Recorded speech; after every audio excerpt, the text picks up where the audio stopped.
Hello, everybody. Thank you so much for joining us. Thank you for joining today's session. I'm really excited about today's webinar, so thanks for coming along.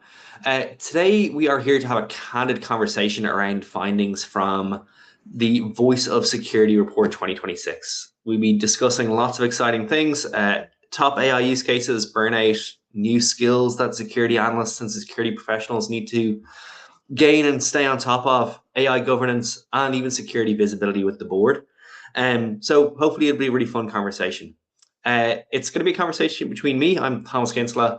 I'm one of the founders of Tines. My background, I spent 10 years working in security before starting Tines. So hopefully hopefully I'll be able to add a little bit to the conversation. But more importantly, I'm joined by Sam, who's the Senior Director of Managed Services at Stratascale. So welcome, Sam. I'm delighted to have you here. Do you want to give a quick introduction to you and your role? Sure. Thanks, Thomas. Appreciate you guys inviting me here and being here today. I'm Sam Harris. I am the Senior Director of Managed Security Services here over at Stratascale. Been in the industry going on 15 years, mostly in vulnerability management being a specialty of mine, but I've worked in the MDR space and the managed services space for going on about 8 to 10 years now. Exciting. And I know a whole load. Oh, thanks very much. There's already chat going. That's brilliant. I know there's been a whole load of change, but I think this last year has seen so much change in the information security world that, I think this is definitely going to be a fun discussion. So before we kind of get going too deep, what is the Voice of Security Report? Tynes commissioned an independent research agency, Sapio, to survey 1,800 security professionals across the globe in various different sectors and at various different stages of their career. Why did we do this? Well, when we started Tynes, we started it because me and my co-founder Owen, we cared deeply about security teams and the people in them. We often felt that the tools weren't good enough and that the work was too hard, especially for analysts. And that there was a lot of burnout and people were we're struggling a whole load in their careers. It's been a few years obviously since I've been working in security. Tynes is now 9 years old, or I think 8 years old, and we wanted to check, was this still the case? So a couple of years ago, we ran our very first Voice of Security report. This is the 4th version, and we've been trying to track what's changed in security over the last few years. So we run the report every year to understand what's top of mind in the security world, and no surprise to anybody, I think, who's on this call, a lot has changed in the world. First, I don't know if anybody's heard that phrase AI. AI is everywhere. There's entire new product categories like AI SOC and AI governance, and completely different threat detection or threats to think about. Obviously, data leakage, prompt injection, and a whole load more. Different defense models, and just the world is moving incredibly fast. So we asked security professionals across the spectrum, hey, what are they thinking about? What's top of mind? What skill set do they need? How are you feeling? Are you burnt out? And the results were super interesting. So I think we're gonna dive into it. And it was published a week or two ago. I think there's going to be a link thrown in the chat. We'll dive in to see what some of the top findings are from those 1,800 security professionals, and we'll pull out some shifts that we've had. I'll throw this over to you in a second, Sam. But the very first thing that was super obvious was AI has now just become table stakes. So a year ago, AI was being used by a whole load of people in the SOC and a whole load of security teams. Right now, we found, and this is not to say it's all legitimate, approved, governed, I suppose legit use. Almost 100% of SOCs or almost 100% of security teams are using AI in some capacity, with 77% of respondents say they regularly use AI automation or workflow tools as part of their everyday work. What's more interesting as part of that, though, is that not everybody is seeing a whole load of benefit of it. From a lot of people are, but I think the differentiation comes if everybody's using it. Some people are benefiting a lot. Some people are not. The differentiation becomes how you use it and what you're using it for. So we asked people, what are the top AI use cases they see, and the first 3 that were identified: 1, threat intelligence and detection; 2, identity and access monitoring; and 3rd, compliance and policy writing. I guess, yeah, Sam, I'll throw it over to you. Where do you see organizations that use, why do you see organizations that are using AI see different outcomes? And do these use cases surprise you? Yeah, I mean, the threat intelligence and detection doesn't surprise me in any case, right? That is a common one. Getting CTI information, building in detections, making that faster and quicker into the number of SIMs out there, right? You've got a number of SIMs that they all have their own language and they're querying. So that doesn't surprise me. Identity being kind of a key implementation here doesn't surprise me either. Compliance and policy writing, a little bit of a surprise there, but not a huge one. But kind of back to your question on where we're seeing organizations use this and get different outcomes is we're seeing kind of two buckets, right? We've got a bucket where we've got organizations that treat it as an add-on, and it's a, hey, I can go do this thing and I can chat with it and I can bounce some ideas off it and come back and feel like, yeah, I've got something out of this. But then we've got the really high performing organizations that we're seeing that what they're doing with AI is they're building out and they're implementing this into their normal workflows, where the chatbot idea, while it worked, it's not being implemented into those normal workflows. And it ends up creating additional work. Now I've got to go into this system, I've got to log in, I've got to do this thing, I've got to create this chat. And now you're kind of integrating with other systems. And those high performance ones are building it directly into their workflow. They're coming out there and they're saying, hey, I have a clear outcome. I know exactly what I want to do. They're treating it like a production system and not just a simple add-on to things. So they've got metrics around it, indicators, they've got a full controlled system around that, and they understand the context of what data it's touching and where it's going. Yeah, I completely agree. So this is something that it's funny how the implementation of AI and the implementation of your standard deterministic workflows that Tines and other platforms have been doing for years. How the question is not like whether you should use it, it's what you should use it for and finding those good use cases. So your point there, like, hey, what is the outcome that you want? That's the question that you should start with. And I actually think that like the way you've described it there, like you can use it to chat with it. So as part of a process, there's a human being involved. You can use it to use an agent to completely automate it where there's no human being involved. I also think, and this is where like compliance and policy writing, I actually think is a really good one. There's places where it can be used before a human being gets involved, and by that I mean that you can use it to like develop either workflows or develop processes or advise you on things before any like security incident or vulnerability takes place. So that's where like you can use it to supercharge writing detections or writing policies or building those, like helping you build those workflows, which will then be run later on. So I kind of think that that's a really important part of it. Yeah, go ahead. Yeah, no, go for it, Sam. Yeah, and I think that's very important to note, right? Getting all these things sounds great. However, you have to be able to measure it, right? Understanding what you're building there. What is that detection? What is that AI doing? And some of the key KPIs that we're seeing there is like, how much time is this saving my individuals? How much time is it helping me with the remediate, respond, and investigates of that, right? When we hear about threat intelligence, it does take time to investigate all the threat intelligence and build that detection. How much time is this actually saving me? Because if you're going back and forth between these chatbots and you measure that, that's where you'll find out that you're spending too much time. And then when you build those right processes and procedures in place and you get that workflow down, treating it like a production system, you'll see that time goes down drastically. Definitely. And we'll talk about that a little bit later on, like what I suppose chatbots are really good at, what agents are really good at, and what human beings are really good at, and what we should use. But yeah, definitely there's some organizations that are getting a huge amount of value out of it and some organizations that aren't. I think Juan Hernandez, is it only for developing use cases or how to use AI to help me develop use cases? Absolutely not. It can be used in so many different circumstances. So it can help you, like if you're using a platform like Tines, you can use AI to build some of your workflows, but you can also use Tines use AI in your SIM to help you build out detections, to perform an analysis of reports, or to understand what your gaps may be, and even to game plan certain things. That's I suppose on the build side. But in the like as part of your processes, if you get a threat intel report, you can chat about it in ChatGPT or in other tools, Claude or any other tool, or you can use agents in your workflow. So when an alert comes in, you can send data to an LLM and have that LLM interact with tools. So there's a whole load of that. So Scott is super interesting. Scott's pushed back and said, I push back on table stakes a bit. AI is quickly becoming table stakes in the limited sense that you need competence with it to stay credible. But morally and civically, I would push back to say wherever table stakes story would dissolve human vocation. I completely agree. We're going to talk about governance a little bit later on, Scott. Um, I guess what I would say here is that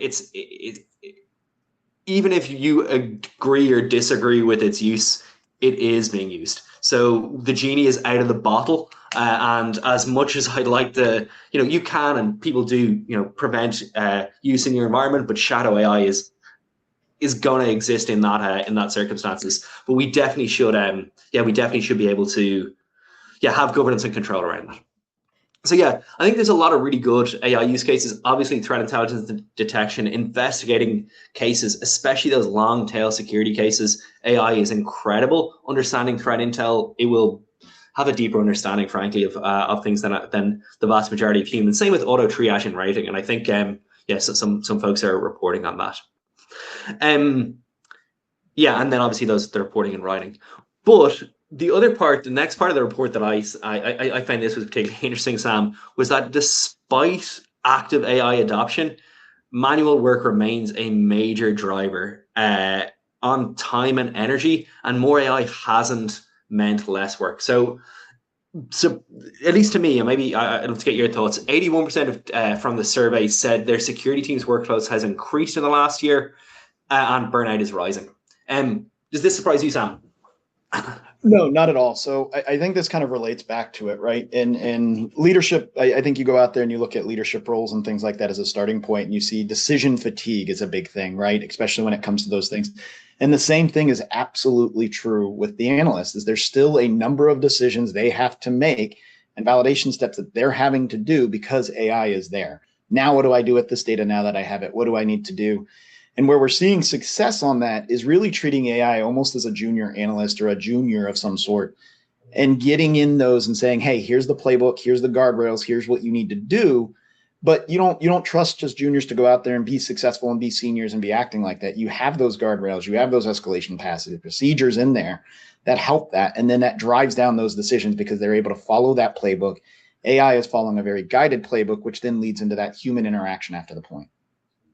Yeah, I totally agree. I guess like for me the phrase that I've seen used a lot is like obviously the speed has changed. It's like security is, they talk about machine speed, but it's also like the better you get at detecting, the more you can detect, and therefore the more you have to respond to. So like if you were, if you had no logs, you wouldn't be able to detect anything. That's not a good security strategy, by the way. I do not recommend that. But on the other side of it, if you're able to detect a whole load more, you do have a lot of work to do. And as security analysts start understanding more about what's happening in their environment, you can see 76% say they've experienced emotional exhaustion. And I know you've said like a lot of this is maturity. I suppose, how much of this do you put on, security teams this is going to happen to security teams, especially as technology grows and technology expands? Or do you think it's like sometimes the tools they choose, or is it leadership that just needs to, I suppose, sort out these problems? It's a little bit of each, but I often see even in leadership roles that what happens is there's a disconnect between leadership and practitioners. That's something that still happens today of, hey, I'm being pressured that I need to reduce burnout. I need to reduce these things. And so the easiest way forward is a solution, right? Maybe it's AI, maybe it's another product, maybe it's another tool. But what aren't thought about is like what happens after the fact. There's the maturity of it, is going back to kind of what you said, right, Thomas? You now have to mature whatever you've developed and put in place. And so leaders have to start thinking about that. Like, how do I reduce the number of decisions my team has to make to help them? What is the actual issue behind it? Finding the issue and finding out what is that outcome that you need to reduce that to. And we're finding that, that decision fatigue and that emotional exhaustion that people are experiencing is because of change in direction on a constant basis. Hey, now I have this new product. Now I have to develop this new procedure, make these new decisions, get this into the production, and I have to do it all quickly to make sure that my CISO or my leader is seeing the ROI on it, and the board, because they just funded it, is getting that, and you're putting more of that. So it ends up going into the backlog, and now you've just stressed your team out even further. Yeah, completely. And this is like, just fragmented tools and fragmented processes will inevitably lead to more, more manual work, and that rising workload will lead to burnout, will lead to like reduce strategic impact and reduce security. So it's about I suppose deciding how to tackle it. So I don't think that comes from the analyst. I think the analyst can definitely hire that. I think that comes from I suppose from leadership, where they must set that course around like, hey, what do we think that strategy should be? But yeah, the key contributors to this, obviously, like heavy workloads, fragmented tools, constant pressure, repetitive tasks, and like limited resources. There's, fortunately or unfortunately, there's a lot of good security tools out there right now. There's also a lot of shiny security tools out there right now, but with limited resources, some people will purchase a whole load of them, which is great, but that can end up, I suppose, causing as much challenges, as benefit. Yeah, and I think Scott kind of mentioned, Scott asked the question here, just does it make analysts lazy as fast AI can become the thought leader? I don't think so, right? You still have to have AI. It's really there to help you get the data quickly, in my opinion. And that's where the heavy workloads and repetitive tasks come in, building out those playbooks and understanding, hey, I've got these clear defined guardrails and playbooks and repetitive tasks into this. And now I'm getting the data to the analyst quickly to have that human intervention with them. Yeah, I totally agree. I also think that I think you get the data to the analyst fast. Also, like analysts are the only people that understand the context of the organization. Unless you pass a whole load of information to AI, it's not going to understand the context of, if you are a manufacturer of cars, taking a plant offline is an enormous decision that you probably shouldn't make. But actually isolating a user's laptop, probably not something you care about as much. If you are a quant firm where you're using high frequency trading, taking somebody's laptop offline is critical, and you may have lost a huge amount of money as a result of doing that. The context behind, and that's obviously the two extremes, but the context behind your risk tolerance and what's happening in your business, that's not something that AI is going to be able to, at least at the moment, understand. So those risk-based decisions and the context-based decisions you need to pass to human beings. The other thing I'll say there is just, I suppose, like, does it make analysts lazy? I don't think it does, but I do think there's a risk that the level one analysts, the things that are fundamental to their understanding of why certain things are happening, that as AI takes over some of that, both triage and explanation, that some of the first principles analysis may be lost. I worry about that a little bit, and AI does a very good job at explaining it, but I definitely worry that some of the initial skill set that folks have learned over the last few years when working as an L1 or even working as an L2 may be lost when an AI analyst does all of that. Is that something you worry about, Sam? Absolutely. I mean, I make the joke all the time that I went into AI very first when it was really out there, and I said, hey, I need to know if this product uses JSON, and it came back and said, I don't. It doesn't. And, I responded back, yes, it does. In fact, here's exactly where the JSON file, and AI came back and said, hey, I'm sorry, I can be wrong sometimes. And I'm like, okay, good. So I do worry about, folks taking what the AI comes back and sends over to them as, real, and what is, hey, this is what I have to act on and why I have to act on it, without that critical thinking process of how does this impact the business? And I think it drives security to really think about the business more with AI in play. And I think our tier one analysts are going to struggle a little bit with that, to understand that critical thinking, because AI has taken some of that from them, but maybe not fully. There's still that, hey, we need to validate what AI is saying. And sometimes that does require us to go back into the process and confirm that it got all the data that it needed to. Yeah, completely. Which kind of brings us to our, I suppose, to our third, to our third shift, which I think is, super interesting. Maybe we'll ask folks in a couple of minutes what they think is important here, so like AI is creating a lot of opportunity. It's creating a lot of threat, but the security sales guide is being rewritten. You now absolutely have to know, I suppose, how to use an LLM or how to use ChatGPT. Also, how to use, trust your point there. Like, hey, AI can be wrong. Like, whether or not to trust it, how to, effectively prompt, all of that is incredibly important. But also, it is removing some of the necessity to learn, even though I think it's super important. It's removing some of the necessity to learn, some of the fundamentals. And even especially some of those like really long tail security alerts where, you definitely should know certain things, but AI is always going to be better at your, 25th to 5,000 guard duty detection that you don't need to know. The question that, or the surprise that I got from this was that of people who were surveyed, so again, 1,800 people surveyed, 86% of people said that they were optimistic AI will create new opportunities in the job market. This is leaders and practitioners alike, that they think this is going to be exciting for the future. Do you think this is just in general, security is opening up a whole load more risks, or do you think this is security is giving people like a sense that they can move faster, gain a whole load of new skills, or is it a combination of both? I think it's going to be a combination of both. AI is definitely going to open up some new skills. And I think Juan and Chad even said security prompt engineers has been a big thing lately, right? AI trainers, people who train that. So there are going to be new skill sets there. But what we're going to really see is that tier 1, tier 2 analyst, and we see this, people experiencing laziness, they're trusting AI.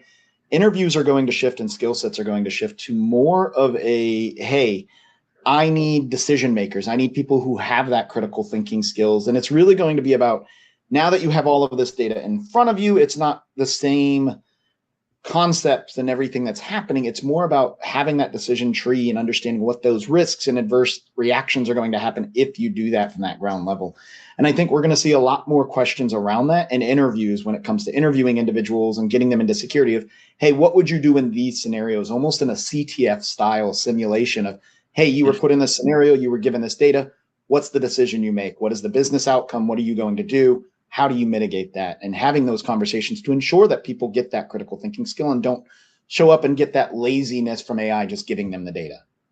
Yeah, Jasmine is saying that she is seeing some of that laziness, which is interesting. So you put somebody in a capture the flag style scenario as part of the interview process. Is that something you're doing, or is that something the companies that you're working with are doing? I'm seeing a shift in the market to that way. I'm seeing where organizations are starting to ask and saying, hey, how do you handle this, right? It's no different than asking somebody to perform, hey, let me see how you code. Let me see how you do pen testing, or how you do these critical specialized roles. And so I do expect this to come out and say, hey, I'm going to challenge you and have you give some simulations or some interactive type of decision making and understand, hey, is this what you would do now that I've given you all the data and given it to you quickly? What is the decision and how are you taking that and how far do you trust it?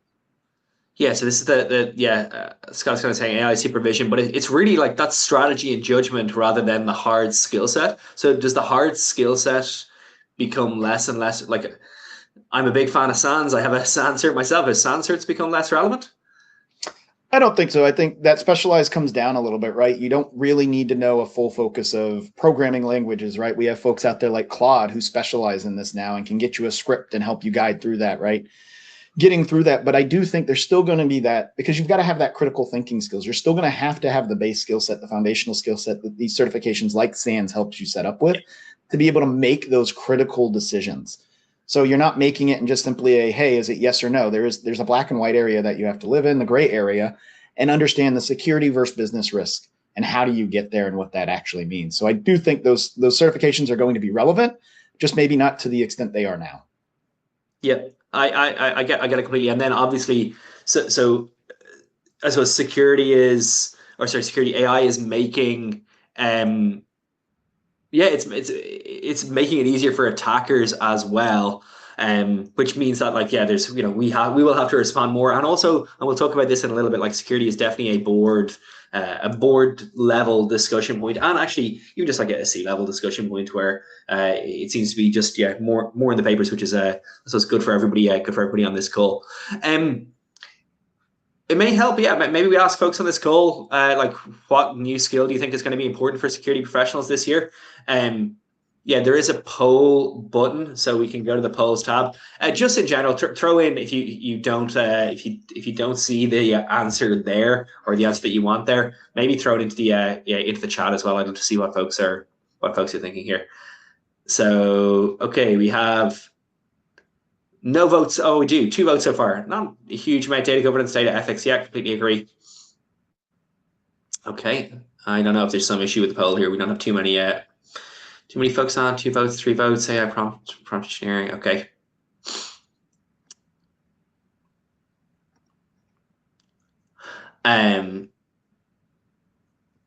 Okay, so this isn't, yeah, so a lot of folks are saying AI literacy and prompt engineering are like a critical skill. I do think, and I apologize to earlier, I do think that is going to become table stakes for security professionals. I think they're absolutely going to need to know how to understand how LLMs work, understand how to prompt them effectively, understand the risks associated with using them. Interestingly, yeah, a bunch of people are saying security automation and scripting. I do think that's a critical skill. I think scripting is probably going to become a slightly less critical skill. As in, I think if you look at Claude Code, one thing that LLMs are incredibly good at, it's writing code. So yeah, I think being able to describe the problem creatively and accurately will probably start becoming sufficient to not have to write a whole load of the code behind it. Yeah, and Thomas, I'd agree with that. I think, however, I still think there's going to be a base level of coding, right? Because AI is going to put it in the context. And I think you even kind of said it earlier, right? There's still that business context you have to add. And sometimes AIs do miss that, even if you give them the right data for it. And so there's still that scripting of making sure that script runs with the business context. So there may still be some slight programming that I think security professionals will have to do. In fact, I know there will still be some scripting that's going to have to be done by humans. Even today with Claude, and you see that even with developers today, they still have to go in there and correct some of that code to make sure that it's logistically sound. Yeah, completely. They definitely, they definitely will. And like there's also a maintenance challenge where you can write a whole load of things, but now you have to maintain them, and that's not as easy, and it will reduce or it will introduce a whole load of tech debt. What I find most interesting about this is also in the report, which you can download, folks. What I found most interesting was last year the top 3 areas, were like keeping up to date on threat actors, CTPs, threat hunting techniques, and malware analysis techniques. The number 1 this year, AI literacy and prompt engineering. So for something that was less important or was hardly on folks' radar last year as a top skill anyway, to come in straight away just really shows just how much the industry is changing. Do you think there's a disconnect between what security leadership thinks is necessary and what analysts think is necessary? Do you think it's broadly aligned, Sam? No, I being used to being a practitioner myself, there is a disconnect, right? Even nowadays. And this is something that, when we talk to our team, I talk to my team and others, is making sure that you have those lines of communications with those practitioners. And this is where that skill set still requires leaders to understand the base foundational of what your practitioners are doing and making sure you're not trying to make decisions in a vacuum. There's oftentimes, even in my team, that I need to talk directly to the practitioners, because if you've got so far up the chain with the CISO and you've got leaders repeating it, it's a telephone game, right? Things are lost in translation. And so things are quickly misunderstood. So I do think there's still a disconnect there. And a lot of that can be overcome with communication between the practitioner and leaders. And I think some of that can be brought in kind of from a level of, hey, how do I do this and formulate this to the best response and make sure that my practitioners aren't left out of this decision? I've seen it, and I've seen it work. I've seen some practitioners or some leaders do that very well. I've also seen some leaders, I suppose throw the problem over the wall and ignore it a little bit, which is I suppose that's it's a little bit inevitable, but it's very disappointing. I want to talk a tiny little bit, I suppose, about some of the questions that folks have asked in the channel, which is, at what point should we be trusting AI, and what governance and control should we have around it? That's formalized and not just left to the judgment of the analyst. This is so, along with prompt engineering for an individual, I think for a company, AI governance is quickly becoming a core competency for companies and for modern security teams, particularly because of the risks that AI is introducing.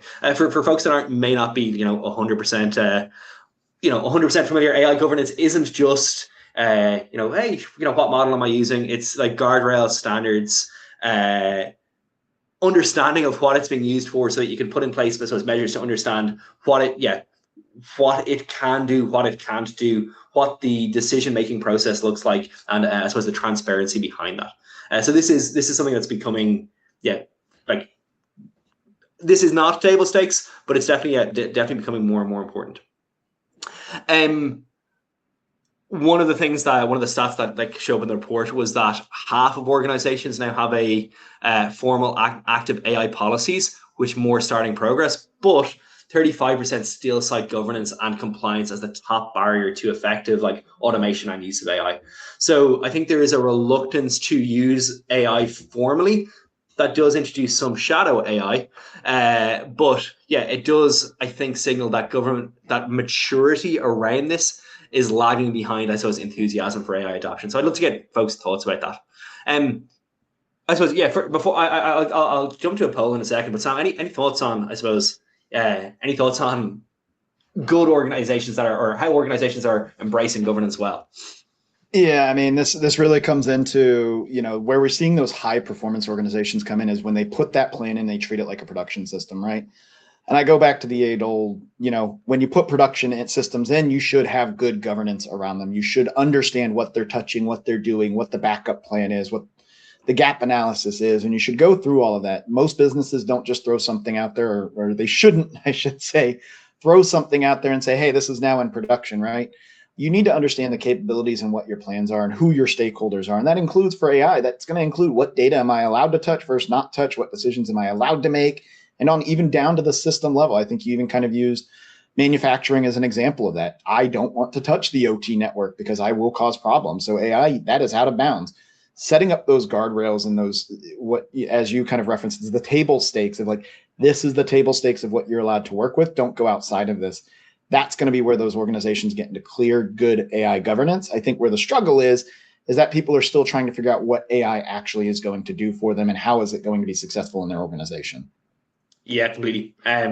That we have like a small framework in Tines around it when it's like, yeah, I suppose defining who can approve it and like what it can be used for, risk-based prioritization of some of it, and then like obviously change control behind introducing it, and then auditability. So every single thing that it does, obviously it shouldn't be able to do certain things, but even if it does read or update or comment, you need to be able to understand that it performed that update or it performed that occasionally block or whatever, rather than a human being performing that. So that like auditability, traceability of all of the decisions is very, very important. And of course, in a platform like Tines, it's all there, but just when you're using it outside, it's super important as well. I guess for folks, for folks on the webinar, I'd love to know how confident you are in your current AI governance model, if you have one that it, I suppose, allows you to use AI securely in your operations. Any early guesses on what the result is going to be? Lots of people confident, lots of people not confident. Sam, what's your place your bets now? I'm going to guess a lot of people are less confident. AI is still kind of in that odd spot than they are even moderately confident. I think security people by nature are always less confident in some areas of others, especially when it comes to new technology. What does it mean? Do I have the right boundaries? Do I have the right controls in place? Because we thrive on the not trusting things to the full extent and making sure that we have clear delineation of what it's supposed to do before we allow it to happen. Yeah, totally agree. Less confidence, not equals. Oh, interesting. Yeah, not equal. Yeah, completely agree. The other part of it is that like AI is being introduced to a whole load of tools and into a whole load of processes, often just by a vendor who wants to introduce AI, or by a company that's like, oh, this is so that the informal nature of it can just be added to something can really take away from your governance and control of it. Now, I think that's going to be rolled back, but it's definitely something that we saw with I won't name any particular vendors, but even some of our own vendors in Tines that introduced not just like, hey, we're going to introduce AI to your platform and charge you for it, but also we're going to train on your data, etc., which is not it. So that's also less. And we're seeing some clients on our side even ask, how do we opt out of AI if you do have it in your programs or software and tooling? And we get those questions frequently. So, even from our partners, even with like Tines, we partner with them very well. And that is a question that clients are now asking. And they're saying, how do I opt out of this? Because we're not ready. We don't have the governance. We don't have everything around that. And we need to make sure we do this correctly. Yeah, totally agree. I don't actually see the results there. So I don't know if they can be flashed up. If they can, that would be great. If not, I'm going to take it that Sam, you were 100% right, and you definitely okay. So not so. That's really people. Some people reasonably confident, somewhat low, some low confidence. Yeah, fortunately, nobody not confident and nobody highly confident. So nothing too surprising there. But yeah, I'm glad to see some. Oh, sorry, now it's being now it's up. Okay, yeah, here we go. So some policies exist, execution varies, low confidence. Okay, this is good. This is better than I thought. So props to folks on the call. All right, Scott says need to address the many types of biases in AI: data-related biases, modeling biases, algorithmic biases, in addition to human interaction biases. Completely agree, Scott. The other thing that I'd say is there's for folks that introduce or like start training their own models, it becomes even harder. That like the testing behind that and the overfitting in that is something that's super dangerous as well. So if you are to test or train on your own security data set, it's going to start or in our experience, it's going to start overfitting on some of your own security incidents and things like that, which is definitely not something that you want. But yeah, the underlying bias in the models is something that's quite scary. But yeah, with that acknowledged, there's still tons of opportunity for it. I think the increased governance has fortunately led to, like, I suppose an improved the increased focus on governance, the increased focus on AI has led to it being I suppose security being a more strategic influence in the business as well. Is that something you'd agree with, Sam? Yeah, I mean that is definitely something I would agree with on that side. Those.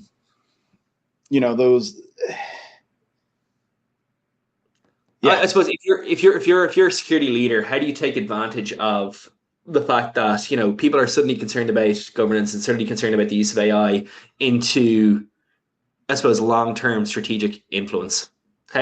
Or can you do that? Like, there's no such thing as letting a good crisis go to waste. Yeah, there's not. And I think when we talk about that long-term influence by changing the narrative and understanding that it's over the influence that you're allowing. And often I hear security reviews approves or blocks XYZ. And that's what we're hearing frequently from the business is, hey, security is a barrier to get me out there. And we're seeing that as saying, hey, that's the business enablement where you're stopping the business from running. And we're seeing leaders change that and frame it from, how do I enable the business instead of block the business? What can I do to enable it? How do I set the right guardrails and safety executions and give them the boundaries that they're allowed to work in and allow them to build within those boundaries, as well as helping them mitigate those risks and what's out there?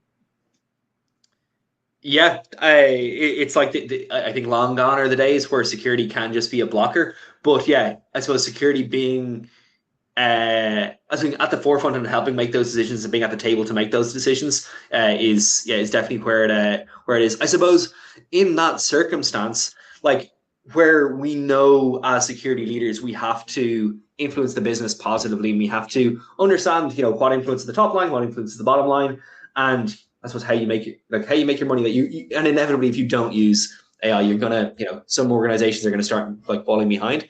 How do you maintain credibility if you are surfacing risks? That's it. It's a bit of an easy question here, but like I suppose how do you maintain that credibility, or how do you carefully I suppose share the risks and operation realities without coming across as a blocker?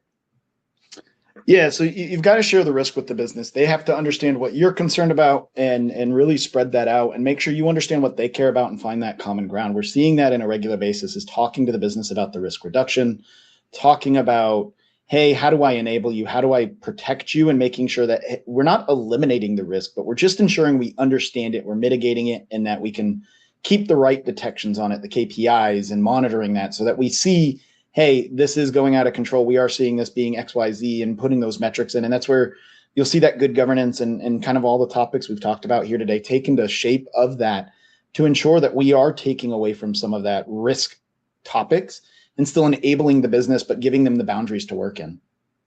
Yeah, also like putting in place boundaries and putting in place governance can actually build confidence as well. Like there's a lot of organizations that, they may want to do something, but unless there is a framework, unless there is governance, that they're nervous about, like, hey, actually, maybe I have like overstepped the mark. So it's nice to be able to, if you can put that in place, there's a maturity or a recognized maturity associated with it, which is good. Yep. Yeah, I suppose like the other question that we like, it's obviously like it's a board level attention. The other question that's slightly related to it is like making sure that you have communicated what it can do and what it can't do, what it can touch, what it can't touch. So you probably shouldn't be using it, or legally you may not even be allowed to use it as part of your like hiring decisions, because it could have some of that bias that Scott's been talking about. So putting in place something like, there's a lot of law around this, but putting in place, and being aware of some of the frameworks and some of the law around that can help as well. Sam, what companies are there any companies that you can talk about that have done a really good job at this? There are a few that I've seen do it really, really well. Usually they talk about risk reduction first, right? The board businesses now aren't about the when or if it happens. I think we've heard that frequently, and it's kind of shifted the, hey, that's not going to happen when you talk about years ago, and now it's if, and then it's when, and now we're in the when. So now they understand like, hey, this is going to happen. So what do we do? What is the risk to this? And how do we make sure that that's not going to stop the business from working? Because no matter how much you do the business enablement and you ensure that you've got the resilience to get everything done, if you don't know the risks, you can't build the plan and you can impact the business. So I think organizations lead with risk reduction to start when they're talking to their boards now. And then that often follows into the business enablement. Here's the risks we've identified. Here's how we've enabled the business not only to accurately work within the boundaries, but in order to reduce the risk. And oh, by the way, off of all those risks, here's the mitigation and the operational resilience we have behind that. And that really makes board members feel a lot better and more comfortable about what you're implementing, what you're taking into the market, and understanding that, hey, we do have a security plan, we do have a resilience plan, and we have this, and we've thought about the business and the impact that it's going to have on us. I kind of wish I could just capture that and put it into a blog. That was awesome. It also just shows that you've thought about this deeply. So yeah, thank you for thank you for sharing. One thing that, like, we've talked about this a lot, but I guess like the question that comes up, and it comes up in the report, is like, across all of these shifts. So we've talked about several, or I think like 5 very big shifts. Number one, like AI has pretty much become that table stakes, and the differentiation is how you use it. The number 2 is, it hasn't led, unfortunately, to less burnout. Burnout is rising. Number 3, like, the skill set required to operate as security practitioners and security leaders in this environment is changing. Number 4, AI governance is a core security function, but is becoming even more critical. And I suppose the 5th shift is that visibility is increased, but influence hasn't automatically followed. Those are like 5 of the big takeaways from this report. I suppose from that, like, how do you connect the dots of all of this into like day-to-day security operations? Yeah, so this is where it comes down to security. A is going to have to understand some more of the business examples and understand what the business is actually going to impact, and then understand the back layer of AI. Like, how much can I trust it? How far can I trust it? Making sure I put in the right guardrails, and treating that as a junior analyst or a junior individual, to make sure that they have the right guardrails. It knows when to escalate. It knows what it's allowed to do and work within the boundaries. You're not going to set this thing free in your environment and say, go do good things and don't break anything. It's not going to understand that, right? I always kind of mention that, computers do a very good job at doing what they're told. And if you don't give it, boundaries, it's going to do what it's told. Do you want me to remediate this? I will remediate it. I don't care if it's in your OT environment or your board member who's presenting in the middle of a showcase, right? Like, they don't care. They're going to make that decision. And that's where we've got to put those boundaries in. And that's where it's going to touch that security operations. And this is where I even think back to, we kind of commented about, hey, tier 1, tier 2, what do they do now? It goes into ensuring that they understand the process and how AI made that decision, to be able to go back and revalidate that. If you do need that human validation for something, that they know how to go back and properly validate that and bring that back up and escalate where necessary. Yeah, but it's actually kind of interesting that the framework that we have to have like mirrors very similar to like what was tier 1, tier 2, tier 3, where like tier 1's job was like, hey, investigate, and then pass off to tier 2, and then tier 2 can take certain decisions, but tier 3 can take even more. And then if you want to, go to that next level, you need to involve your legal team. You need to involve your, privacy team or your compliance team in order to do certain things. I think what like as workloads rise and, AI adoption adoption increases, as your tech stack expands. Like just AI is part of it, but the workflows that people have are evolving incredibly fast. For me, the framework that we have to decide on is now how we can interact between the human-led workflows, the deterministic, the process that we've codified in using like code that take place every single time, and your like agentic processes, and what the overlap between all of those are. This is obviously something you could do in an intelligent workflow platform like Tines, but for me, this is this is the core of, I suppose, a mature security team over the next 12 months, is understanding how this evolution is happening and what your tolerance is for, where your tolerance is for using an agent, where your tolerance is for using automation, where your tolerance is for using bringing in a human. I'll throw to you before I dive into this slide. So Sam, for you, what does what does an intelligent workflow mean, and how does it compare to like just traditional security automation, I suppose?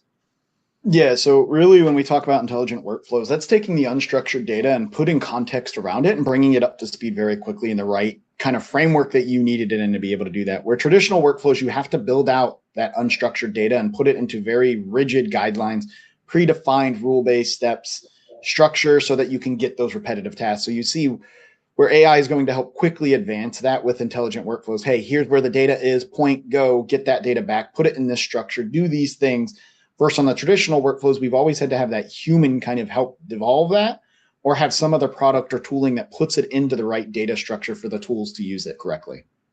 Yeah, it's totally. So like the way we describe it at times, like it's an intelligent workflow. It combines the power of AI, automation, and integration together with your human being to drive that business value. And this framework, allows you to understand what a workflow, like what your workflow is, and then decide what's best to use at what particular point in time. While obviously, there you go, guardrails from Scott, giving you that level of control, explainability, auditability underneath it.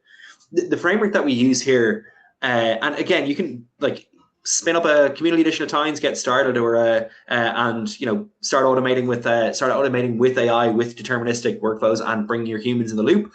But like the way we talk about this is that if you ask yourself certain questions, you should be able to understand when and where you should invoke or involve a human being, when you should bring an intelligent workflow, bring a deterministic workflow, or whether you should let an agent make those decisions. So if you ask, how predictable is the task? What's your tolerance for risk or error? How much context or creativity are required, and what's the scale and speed needed?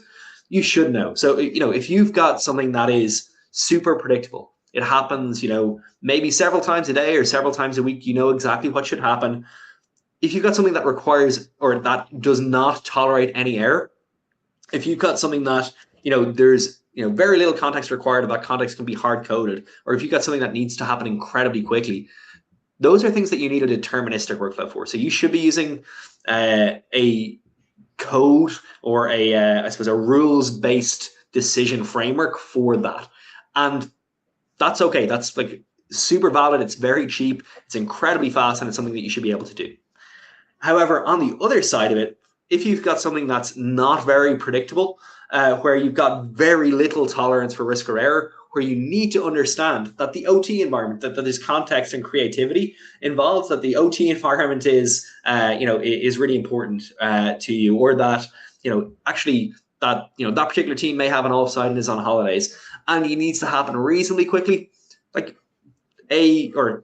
doesn't actually need to be happening reasonably quickly, but also only happens once or twice every day or a couple of times a day. That's when a human being should be in the loop. So for those context decisions, those risk-based decisions. Related to that, an agent, on the other hand, so using AI is a little bit different than both of those. So if you've got something which is semi-predictable, so think about, a long tail security alert from GuardDuty or from Wiz or from CrowdStrike, where you don't have a clear playbook for this to happen every single time, where it's actually okay if it's not 100% correct, because AI will make some mistakes, where it knows a little bit about the environment but doesn't need to know everything, and where it doesn't absolutely have to happen instantly. There are like thousands of different parts of processes that agents, and you should be using an agent for that agents are really good at. For us, the intelligent workflows, the workflows of the future are going to involve all of these combined in one particular workflow. And obviously you can, I suppose you can have that in a platform like Tines. But, the reason these matter is that, AI is obviously, coming and it holds immense promise, but without that operational foundation, it'll fall short. We're definitely, the traditional pace of work is, we're moving faster, and that's not gonna go back. And the last part is that you need, I suppose, to be able to have a secure, flexible, adaptable foundation, and that's where something like Tines can allow you to unify AI automation and integration. So that's a tiny bit of a pitch, but it's very much for that hybrid workflow. And I think that hybrid workflow is going to be critical now, right? Because when you talk about those intelligent workflows, it's also about getting that unstructured data. So your traditional workflows can work faster and pull from that and say, hey, now I can make these decisions. If option A is not available, do option B. And if option B is not available, C, which is usually the escalation path, right? And that includes in your OT environment. Hey, if it's these systems and I've labeled out, these are the user systems, they don't touch the OT environment, they might live in it, but they're not actually used in the OT environment. I'm okay to go ahead and isolate those things, but only in XYZ scenarios, which comes from that unstructured data that I think intelligent workflows will help with. Completely, yeah, and like also like you can put in place a whole lot of rules around it. So like, hey, you can stage for isolation, but needs a human being in the loop. So you can make these recommendations, or you can say like if nobody's responding in an hour, do your worst, knock yourself out. This we probably should have responded, but the risk at that point tips over into something that we probably are a little bit more comfortable with. So, folks, this has been a super, for me anyway, a super interesting discussion. So thanks for all the interaction. We have time for a bunch of questions. So so I suppose while waiting for that, thank you so much, Sam. I should say, please go ahead. You can download the Voice of Security report. It'll talk about all of these, so all of the shifts that I've talked about, that we've talked about today, and it'll talk about, I suppose, how intelligent workflows are helping to solve that. And just in general, there's some really good stats. If you're looking for budget, or you're looking for additional headcount, there's some very good stats in there for how to justify it. So please go ahead and download it. So there's a few questions that we're getting that we might answer. Seems like this is a pretty obvious question, but Sam, which security tasks are you seeing AI and workflows take off analysts' plates most effectively? Yeah, not to go back into the poll, but I think we saw it a little bit with the poll, right? For the most part, I'm seeing it in threat intelligence and detection engineering is the big thing, is we're gathering that data and being able to out effective detections quickly. So when we talk about analysts, if we're talking about it from the whole SOC perspective, that's where I'm seeing the most traction with this. If we're talking about it from the tier 1, tier 2 analysts actually working tickets, where we're seeing that is getting the data to a much faster capability. You're not running multiple queries within your SIM. Instead, you've got AI pulling that data up front and saying, hey, here are the absolute critical things I need. Here's the critical path. And then being able to dive into that data with that human validation in the loop so that it's quickly pulling that data up front, and analysts are able to make decisions a lot faster. Yeah, totally agree. Human validation in the loop is super important. There's another question in here. I'll throw this one out. This is a real tough one for you, from Scott. What do you think about looking at history to help with the rapidly emerging AI lessons? There are good and bad historical examples, railroads, factories, nuclear, that show pairing tech. There's hype cycles, there's plans for workers. Do you think there's anything that we can learn from history about how we should go about, introducing this? Yeah, absolutely. I mean, I was actually just in the realm when we were moving, if you remember the old days of everybody jumping from on-prem devices to the cloud. And I think that's a very prime example of what we're seeing here too, right? Everybody immediately said cloud is the way forward. And you look where we're at, most people live in a hybrid world now. So I think you're going to find that in the history books, if we go back and we learn, and that's why in schools they teach history, at least that's what my history teacher liked to tell me, is so that we learn from our mistakes. And that way we learn from the fact that we're not all just adopting it right out of the gate, that we're taking our time and we're understanding what concepts, what impact it's going to have, because it may not be the right decision just to jump off it and grab it. It's going to take time to build in that governance, and instead of, hey, we're going to go to it and then we're going to revert back and now you've actually spent more money than you expected.